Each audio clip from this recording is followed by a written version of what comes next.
In 2016, a taser was fired by police in England and Wales nearly 1,800 times, roughly 5 times a day. But no data was made public on the circumstances of using taser. We knew even less about other forms of lethal force, such as police dogs, batons, or restraints. This data wasn't being systematically collected or published. My research shaped a new national reporting system on the use of force in England and Wales. My name is Abi Dymond, and my area of research is police use of less lethal force. This can receive less attention than use of firearms, but can have serious consequences for police officers, the public, and police legitimacy. However, we have known little about how often these techniques were used, how often they were used on certain population groups, or injuries to the public and officers.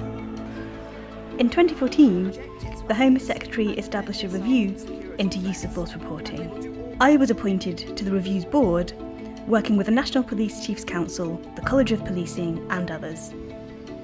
I also surveyed police forces and provided recommendations based on my findings. My research highlighted the need for a common reporting system. It also emphasised the need to record physical restraint, not just weapons, and the need to make the data available to the public.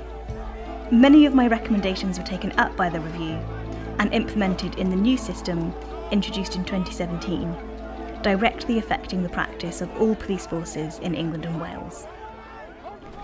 They now have a standardised form to capture every use of force. They are expected to regularly publish and analyse this data and submit it to the Home Office on an annual basis. As a result, we now have detailed, standardised data that can be used not only by police forces themselves, but also by journalists, civil society groups, and oversight bodies.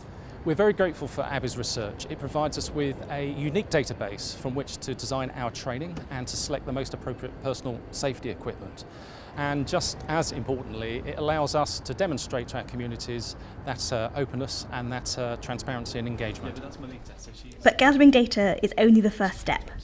I'll be working with the College of Policing and other researchers to analyse the first year's worth of data gathered under the new system. Having access to the data is really important because the college can set new national standards on officer safety. We can develop and test new approaches to officer training. So in the longer term, that will impact on officer safety and improve the safety of the public.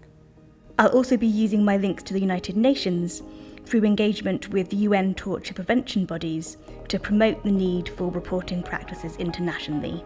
More data ultimately gives us a better understanding of how police force is used and thus contributes towards evidence-based policing, transparency and accountability.